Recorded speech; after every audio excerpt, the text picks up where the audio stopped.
பரலோகம் போன புனிதர்களிடம் ஜெபிக்க கூடாதுன்னு சொல்லுவதும் அவ்வளோ பெரிய மடத்தனம் தான். என்னது, புனிதர்கள் பரலோகத்தில் இருக்காங்களா? ஐயையோ, இவ்வளோ நாள் தெரியாமல் போச்சு. புதுசாக கண்டுபிடிச்சாங்களோ? இல்லையா, பழைய கண்டுபிடிப்பா?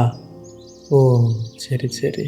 பிரசங்கி 9:5 மரித்தவர்கள் ஒன்றும் அறியார்கள். 1 தெசலோனிக்கேயர் 4:16 கர்த்தராகிய இயேசு கிறிஸ்துவின் வருகையில் மரித்தவர்கள், அதாவது கிறிஸ்துவுக்குள் நித்திரை அடைந்தவர்கள் முதலாவது எழுந்திருப்பார்கள். 1 கொரிந்தியர் 15:52 இக்காலம் தொனிக்கும், அப்பொழுது மரித்தோர் அழிவில்லாதவர்களாய் எழுந்திருப்பார்கள், நாமும் மறுரூபம் ஆக்கப்படுவோம். தானியேல் 12:2 பூமியின் தூளிலே நித்திரை பண்ணுகிறவர்களாகிய அநேகரில் சிலர் நித்திய ஜீவனுக்காக எழுந்திருப்பார்கள். ஆண்டவராகிய இயேசு கிறிஸ்துவை சொந்த ரட்சகராக ஏற்றுக்கொண்டு மரித்தவர்கள் இன்னைக்கு கிறிஸ்துவுக்குள் நித்திரை பண்ணுகிறார்கள். அந்த எக்கால சத்தம் துணிக்கப்படும் பொழுது மரித்தவர்களும் உயிரோடு இருக்கும் நாமும் மறுரூபமாக்கப்பட்டு அவரோடு கூட எடுத்துக்கொள்ளப்படுவோம். இதை தாங்க இந்த பைபிள் நமக்கு சொல்லி தருகிறது. இப்போ சிலர் சொல்லுவாங்க, இயேசு சொன்னாரே, என்னை விசுவாசிக்கிறவன் மரித்தாலும் பிழைப்பான், உயிரோடு இருந்து என்னை விசுவாசிக்கிறவன் மறியாமலும் இருப்பான் என்று.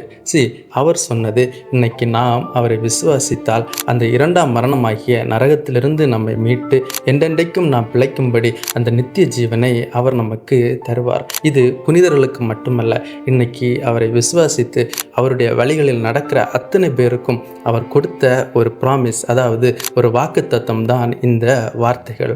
அப்போஸ்தலனாகிய பவுல் என்ன சொன்னார்? தேவன் ஒருவரே, தேவனுக்கும் மனுஷருக்கும் மத்தியஸ்தரும் ஒருவரே, அவர்தான் இயேசு கிறிஸ்து. இதை சொல்வதற்காகவே நான் ஒரு பிரசங்கியாகவும் அப்போஸ்தலனாகவும் போதகனாகவும் நியமிக்கப்பட்டிருக்கிறேன் என்று இன்னைக்கு அவர்கிட்டயே போய் எங்களுக்காக வேண்டிக் கொள்ளும்னு கேட்குறீங்க.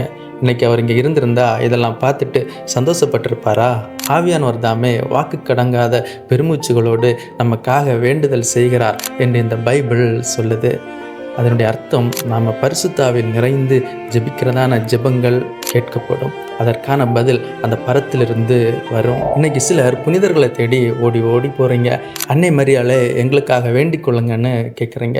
அவர்களே அவங்க பாட்டுக்கு கிறிஸ்துவுக்குள் நித்திரை அடைந்திருக்கிறார்கள். எப்படா நான் சொன்னது போல் அந்த எக்கால சத்தம் கேட்கும், ஏசப்பா கூட மறுரூபமாக்கப்பட்டு எடுத்துக்கொள்ளப்படலாம்னு வெயிட் பண்ணிட்டு இருக்காங்க. புனிதர்களிடம் வேண்டுதல் செய்ய இந்த பைபிள் நமக்கு சொல்லித்தரலாங்க. உங்கள் சர்ச் ஃபாதர்கிட்ட போய் கேட்டு பாருங்கள், எங்கேயாச்சும் திருவிவிலியத்தில் புனிதர்களிடம் வேண்டுதல் செய்யுங்க என்று போட்டிருக்கா? அவங்க சொல்லுவாங்க, ஆதி திருச்சபை நமக்கு கற்றுத்தருகிறது. இன்னைக்கு இந்த பைபிளில் சொல்லப்பட்ட காரியங்களை விட்டுட்டு சொல்லப்படாத காரியங்களுக்கு முக்கியத்துவத்தை கொடுக்குறோம். அந்த நியாயத்தீர்ப்பு நாளில் திருச்சபையை பார்க்க முடியாதுங்க. இந்த வேத வார்த்தைகள் தான் உங்களையும் என்னையும் நியாயம் தீர்க்கும்.